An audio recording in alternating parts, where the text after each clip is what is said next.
This week on Myths and Legends, we're wrapping up this round of stories of Romulus and Remus, where we'll learn the hazards of letting birds decide your political system, and when two 17-year-olds strike out on their own to start their own city, what could go wrong?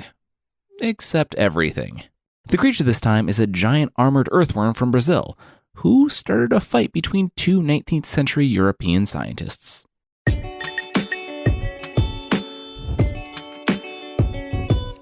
This is Myths and Legends, episode 142B, Politics.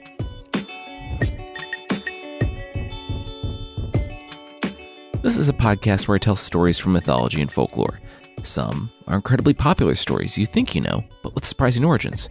Others are stories that might be new to you, but are definitely worth a listen. Previously on the podcast, Romulus and Remus entered the world, born to Rhea Silvia, after her father was deposed. A lot of stuff happened, but the twins were raised as intelligent and capable warriors, who succeeded in helping their grandfather, the once outcast Numitor, which, absolutely sounds like cholesterol medication, reclaim his throne, the ruling seat passed down from the legendary warrior himself, Aeneas.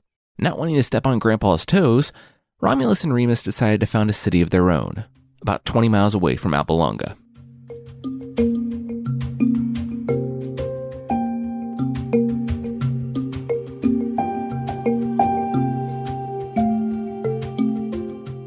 Rhea Silvia watched longingly as the silhouettes of her two sons shrank into the distance. A lone tear quivered and fell after a long blink. For the last 17 years, Rhea believed her boys to be dead. But then, just the night before, they had miraculously returned. She could barely understand it at first, believing their existence only after a tearful embrace. And now, it was only the morning after her world returned, and it was already falling apart in the blink of an eye. The shepherds trailed behind the boys, ambling toward the horizon, along with a number of locals from Alba Longa. They believed in a dream that was Rome, put forth by Romulus and Remus. A city accepting of all, they said, a place of rest and asylum. Also, it didn't hurt that Numitor now had a safety valve of sorts. A colony of Alba Longa, where he could send people he deemed to be enemies. Some of the residents of Alba Longa went willingly, while others found themselves encouraged to go.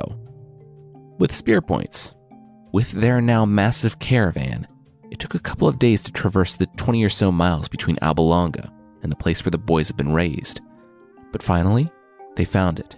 It was a place of 7 hills alongside the Tiber River, so named for one of their great-great-grandfathers, the legendary King Tiberinus, who actually drowned trying to cross it.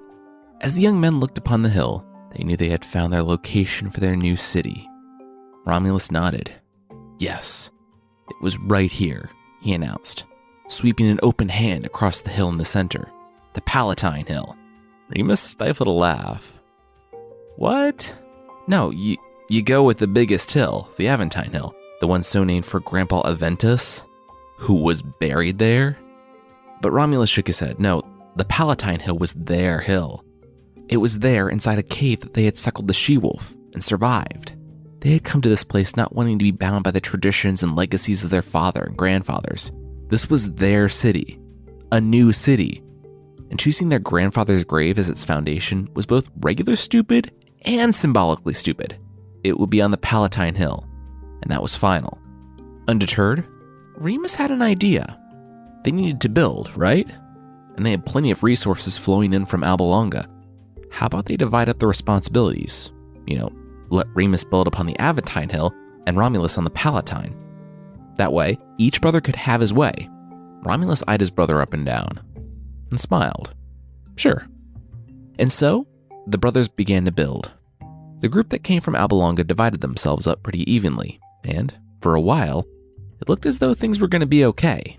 Except that as soon as there were two separate, sprawling cities emerging on opposite hills, things were starting to get a bit dicey. Though Romulus and Remus had no ill will toward one another, their disparate groups did not share their history or relation. The herds of one group intermingled with those of the other. Tension grew as both parties laid claim to the same arable land and hunting grounds.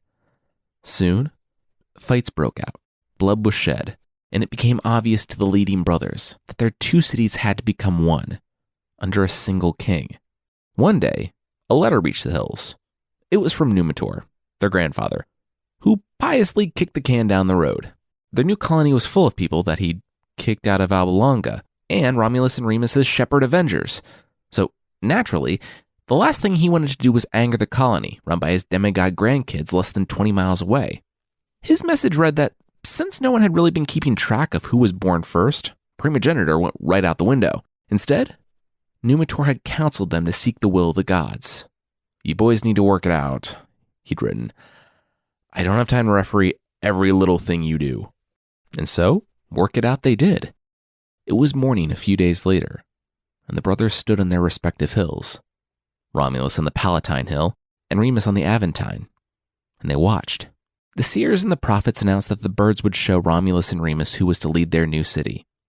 At first light, the watch would begin, and the birds would make it clear. Each brother had a witness from the other settlement in attendance, in addition to a host of their own men. Everyone stood waiting, squinting with bated breath, and as soon as the morning light crested the horizon and spilled onto the plains to the east, Romulus turned to his own men. "The contest was over. We've won. Go get Remus." When Remus crested the Palatine Hill not too long after, however, he was smiling. It really was from the gods then, because Romulus knew it too. Clearly, that's why he had sent for Remus. When the sun first broke over the hills, Remus had seen 6 vultures take off into the sky. The prophets had spoken. He had seen the birds first. He was to be king. Romulus's guy who had been with Remus reluctantly nodded in agreement. It was true. Romulus looked to the ground and swallowed hard. He was going to lie, but his brother had seen the birds first. Obviously, his brother was supposed to be king. Except, at that very moment, a gasp went up from among Romulus's men.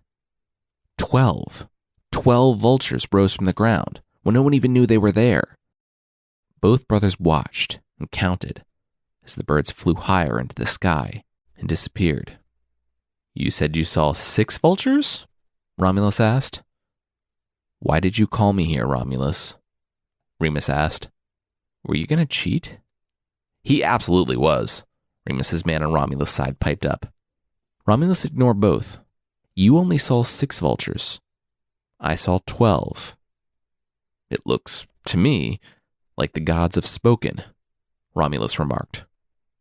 Falling serious, Remus reminded his brother that they were family. Twins, even.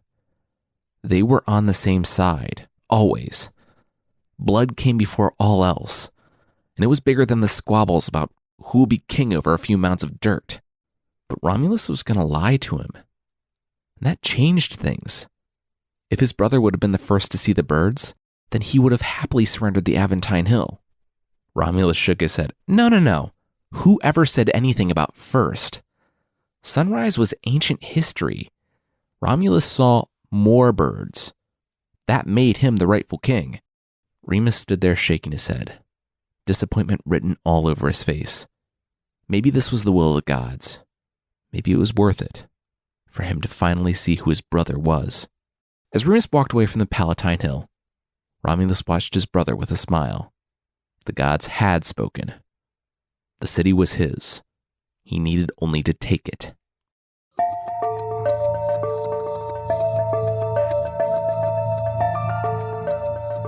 The first hit came fast and hard.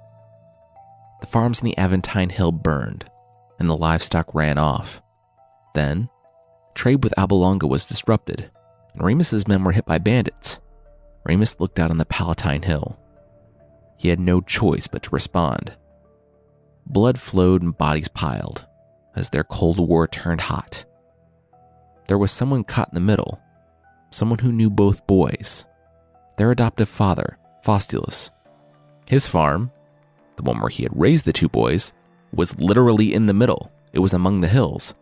He stood, a first-hand witness to the fire, destruction, and bloodshed between them all. We don't know what led to that night. That fateful night, when Faustulus decided to venture to the walls of Romulus's fort on the Palatine Hill. It was during yet another attack, when Remus had caught Romulus with his doors wide open. Faustulus saw the men on either side, and he had stepped into the middle of the fray.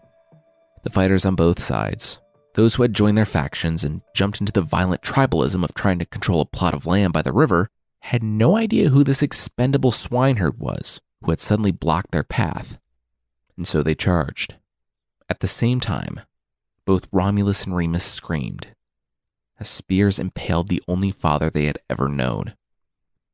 The two kings were helpless, and they were at fault, and it was all too late. Romulus was closer and charged through the crowd, his men already backing up to the walls.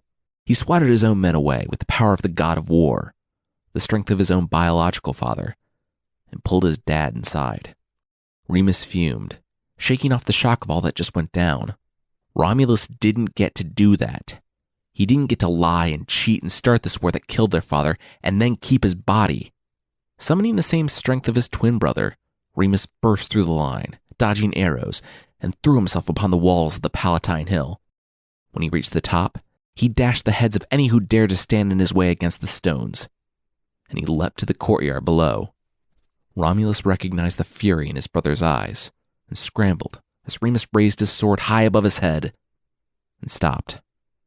He stopped not because his brother was weeping next to the body of his father, sharing the same pain and anguish that he felt. He didn't stop because, according to his own words, it wasn't worth killing your family over a few mounds of dirt by a river. He stopped because Romulus, in his last-ditch effort to defend himself against the onslaught of his enraged brother, had found his spear and, with a wince and closed eyes, thrusted it forward, catching Remus in the stomach. The sword clanged to the ground, and Romulus pulled the spear free. Remus's blood flowed and mingled with their father's. Romulus took his brother into his arms, shoulders heaving. Beyond it all, they were brothers, even after all this. Sobbing, Romulus rocked back and forth, holding fast to his brother and father.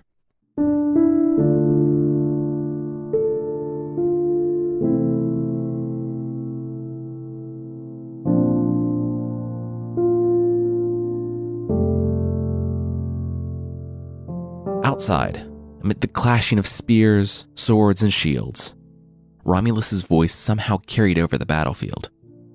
He looked out across the men fighting a war he started and held his brother above his head. He prayed his brother would forgive him for this. But these were hard men, and he couldn't let them smell weakness in him. Romulus's voice boomed again. Remus, his brother, was dead. The war was over, and he would be king of the city on the Palatine, and it would be called Rome. It was then that he threw Remus's body onto the ground before the walls. So too will be the fate of any man who comes over these walls.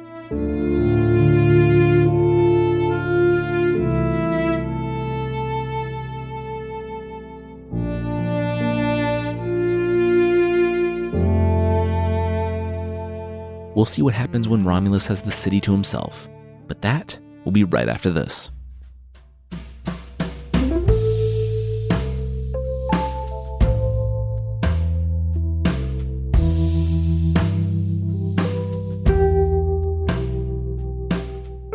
Romulus sat laughing before the Sabine king, Titus Tatius. "Drink up," he coaxed. "It was a party, come on." The Romans, as they were now calling themselves, began as a colony of outlaws and runaways. By now, however, they were becoming increasingly difficult to ignore.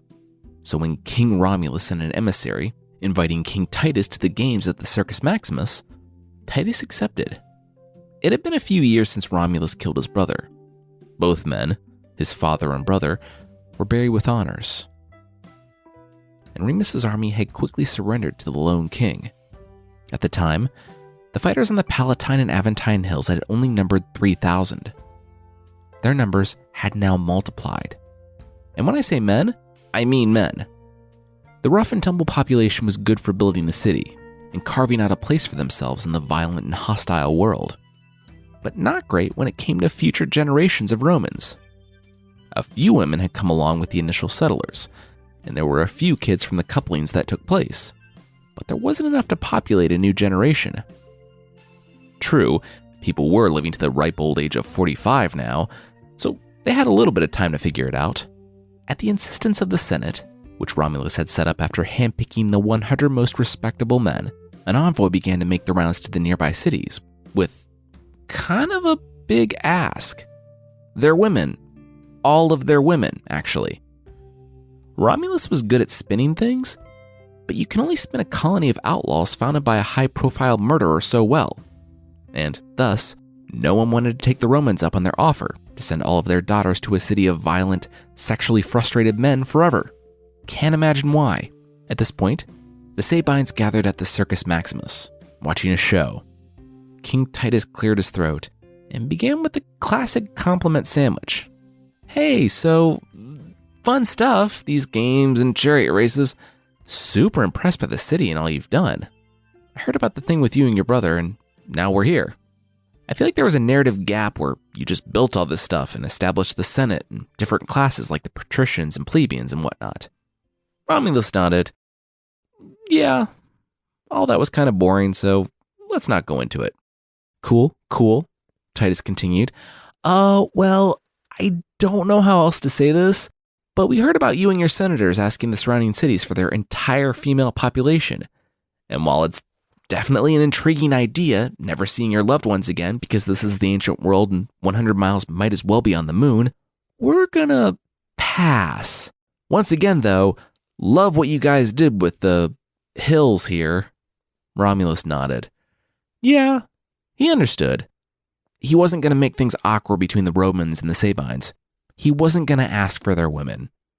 You realize now how stupid that was. King Titus exhaled. That was so great to hear. King Romulus had no idea. Both men paused, and in the silence came a scream, then a dozen.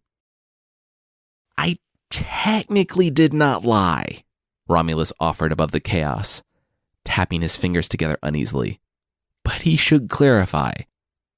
They weren't going to ask for the women because they were taking the women. All around the Circus Maximus, while the unsuspecting crowd sat riveted by the games, the Romans had been sneaking into position all around them.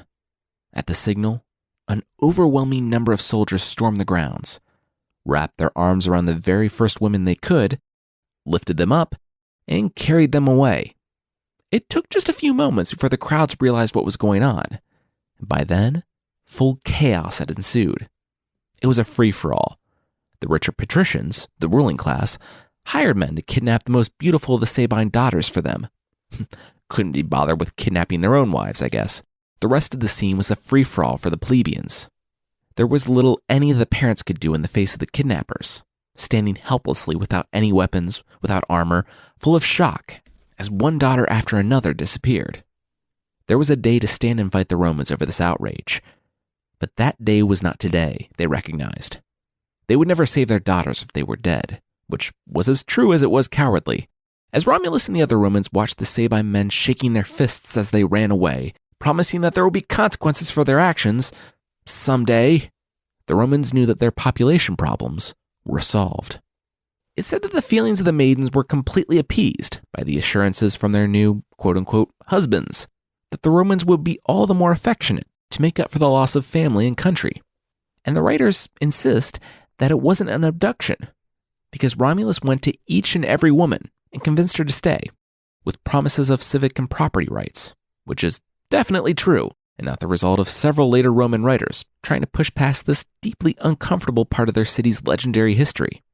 Unfortunately, when it came to taking retribution on Rome, the Sabine people needed to take a number. What had only been settlements on the Palatine and Aventine hills had spread to the others, and Rome now had walls, the Circus Maximus, a citadel on the Capitoline Hill, and more. They were growing richer and more powerful by the year, and soon the other cities began to take notice. Sanina entered Roman territory, and it fell. The Antoninates were next, followed by the Crustumini. The Romans were seemingly unstoppable. Their pattern became twofold. Sack a city, then invite their populations to Rome as citizens. And it worked, time and time again, until the Sabines returned.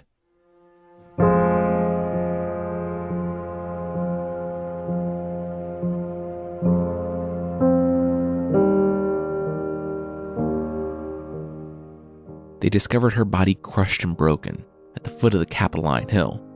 They couldn't retrieve it. The arrows raining down from the sky prevented that. The Sabines had done it. They had taken the Capitoline Hill, one of the 7 hills of Rome, and more were coming.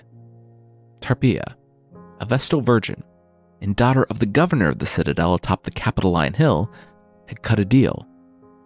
Now, if you're thinking that a good reason for cutting a deal with the enemy is that you're in a city full of outlaws who abducted most of the entire female population from nearby cities en masse, and you want to help the army liberate said female population, yeah, that's a good reason. Except that wasn't Tarpeia's reason, at least according to Livy. Her reasoning was pretty jewels. Given her father's access to the citadel, she had been approached, quietly, by one of the Sabine women still in contact with people back home. The Sabines wanted to come and liberate their women, and they wanted the citadel. Knowing that the Sabines wore gold bracelets, Tarpeia agreed. She said she'd do it for what the Sabines wore on their left arms. So, a night a few months later, Tarpeia stood looking down from the Capitoline Hill, the sound of boots rumbling below. With a smile, she opened the heavy door to the citadel. It was then, however, that she noticed something. On their left arms weren't gold bracelets at all, but rather shields. She turned to the leader, demanding her payment or she'd sound the alarm. He replied that he remembered what she bargained for. What they wore on their left arms, was it? With a grin, he bashed her with the shield. Others joined in, and soon, Tarpeia fell to the shields before she could sound the alarm, her body tossed down the hill. Now, Romulus had a problem. He heard about the capture of the Capitoline Hill upon his return from yet another war.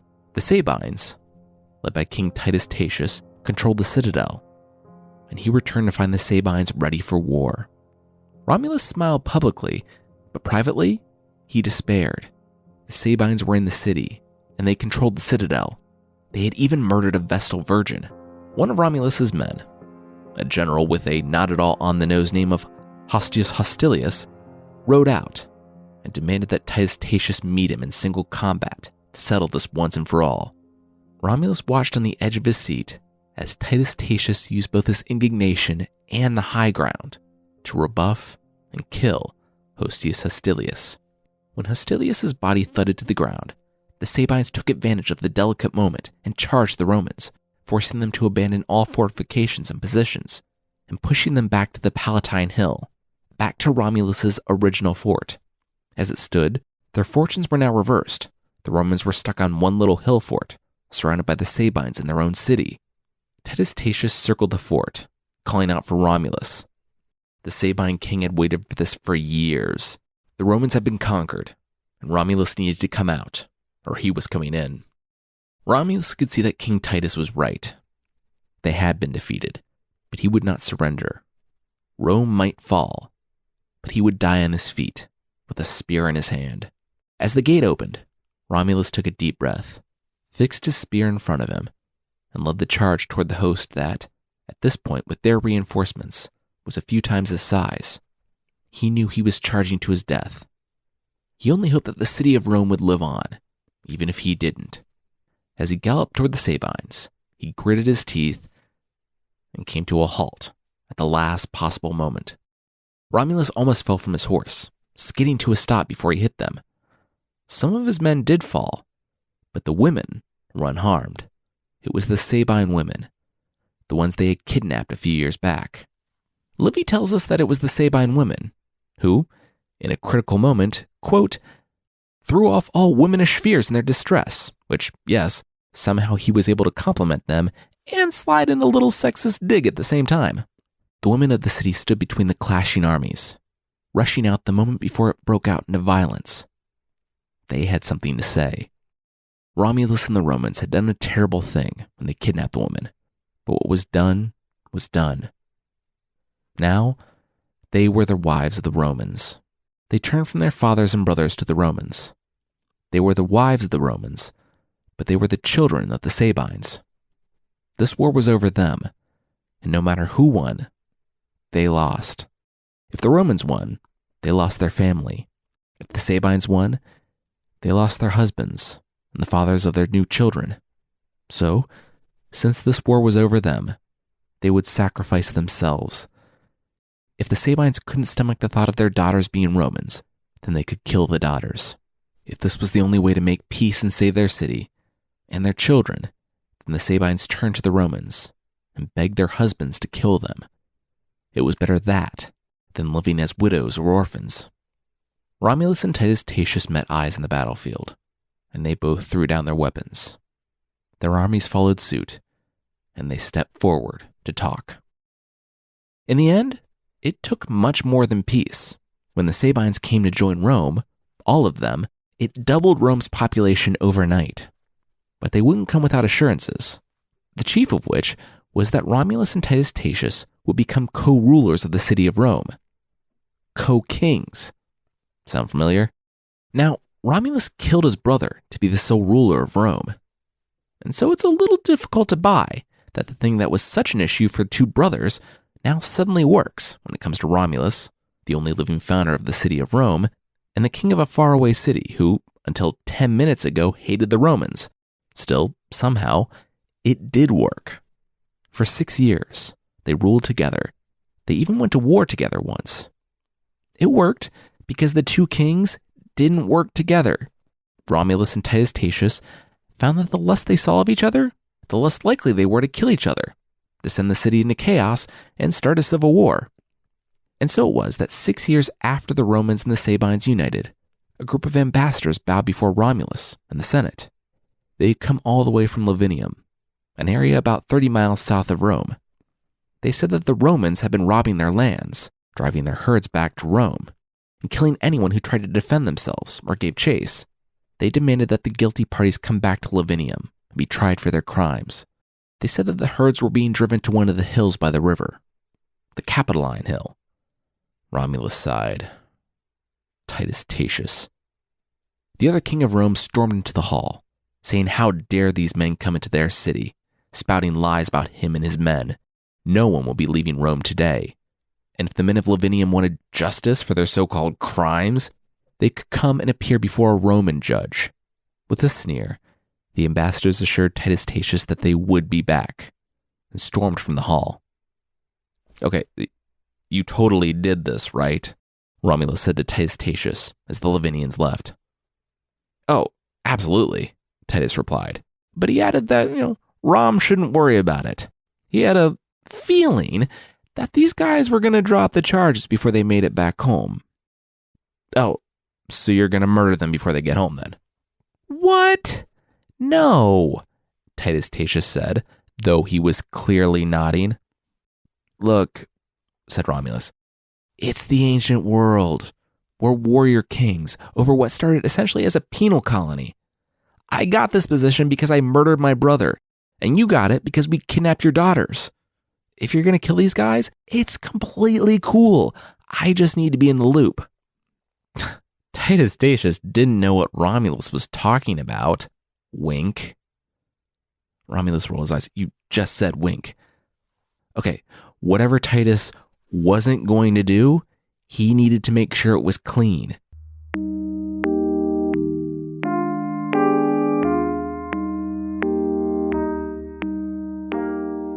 But, of course, it wasn't clean. Not by a long shot. The Romans chased down the group of ambassadors, but wisely thinking that the Romans might do exactly that, the Lavinians were ready. A few died in their beds, but more escaped back to Lavinium, where they rallied the city around the fact that the Romans, more specifically King Titus Tatius, the bad cop to Romulus's good cop, were robbing them. But not only that, they had violated the sacred laws and slaughtered their ambassadors. Difficult though it was, the Lavinians remained quiet. They remained silent because while they may not be in Rome, there was an altar in Lavinium that required the attention of the Roman kings for the prosperity of their city. The Romans that had been sent to take care of the ambassadors kept the failure of the mission to kill the ambassadors to themselves. And so, when there was no political blowback, the co-kings naturally assumed that the whole thing had been silenced before the word made it back to Lavinium. Their assumption proved correct, too. That was, until Romulus and Titus went unsuspecting to a temple in Lavinium, kneeling before the altar with Romulus by his side. Titus bristled, and a chill ran down his spine. A split second later, Lavinians fell upon Titus Tatius, driving a spear clear through his chest. Romulus jumped to his feet, but there was nothing he could do. The Lavinians said that they didn't want a war, only justice. And Romulus, staring down several spears, agreed that they had a point. In the end, they let Romulus return to Rome with the body of his fallen co-king. Justice had finally been served. Now, if you think the optics of coming home with your co-king in a body bag, making you the sole ruler of the city in a deja vu kind of situation, looks kind of bad, Romulus didn't. He saw no issue with not only condemning the men who ran the botched mission to silence the Lavinians, and when a group of warriors found and kidnapped King Titus's killers so they could stand before the king and answer for their crimes, Romulus proceeded to pardon them instead. They were only taking their sacred rights to avenge violence with violence, he declared, and let them go with assured safety back to Lavinium. With a wave of his hand, Romulus dismissed the court and stood on the Palatine Hill looking out across the city. His city. Everyone who had stood in his way was now dead, and he was, once again, the sole king of the most powerful city in the region. And the Sabines were finally under heel to boot. It had come together perfectly. Titus had died by his own stupidity. No one could argue that. He had angered the Lavinians, and the Lavinians had killed him. It was just lucky that the scenario unfolded to take advantage of Titus's exact foibles and character flaws, and that the sole beneficiary of Titus's poor decision-making was Romulus. That same Romulus who would approve the Senate's successor to Titus Tatius to represent the Sabine portion of the population. But, those squabbling old patricians couldn't agree on anything, and if they did, it might take a long time for the replacement to be approved by Romulus. It was funny, really. While there were several potential replacements discussed in the Senate, nearly all of them voluntarily removed themselves from consideration after a single meeting with King Romulus. Months passed, then a year. Finally, potential co-kings stopped coming forward, leaving Romulus with what he had fought for, with what he had killed for. Complete, uncontested power over the city of Rome.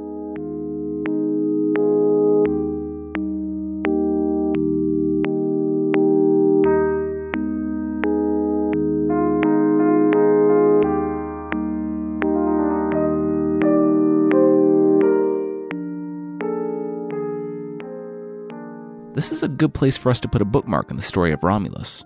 Alone at the top, Romulus has never really been a great guy. From the killing of his brother to the abduction of the Sabines, he's always made choices that were, at best, questionable. But now, with access to limitless power, at the helm of a state he essentially created, and one that owes any claims of legitimacy it has to him, we'll see the gloves really come off.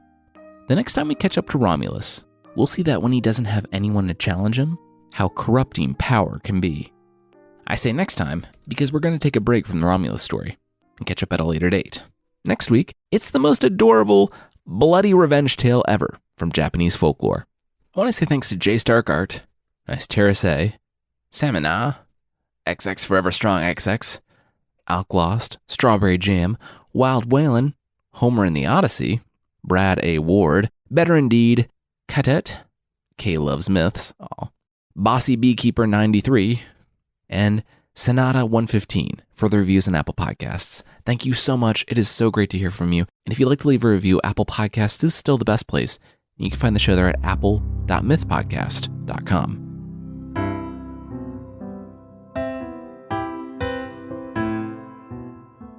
The creature this week is the Minocow from Brazilian folklore. The Minocow is just your normal earthworm. That's 150 feet long and 20 feet wide, and fully armored with a pig snout, and loves to pop out and grab people and livestock by their bellies and drag them underground to devour them in his lair. So, just like a normal earthworm, except for those few minor details.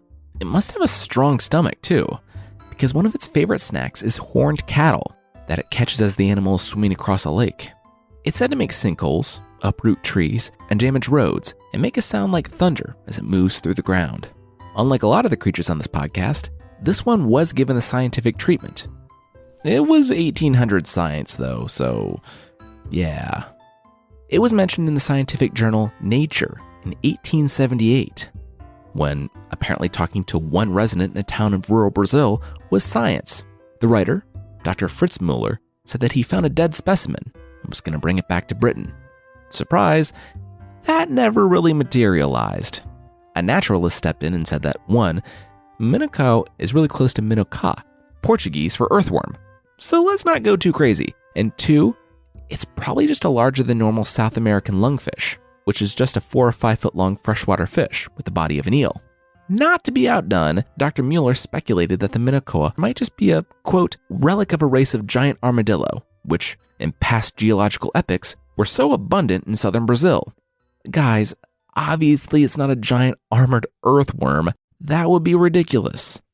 It's a giant armadillo. That makes way more sense.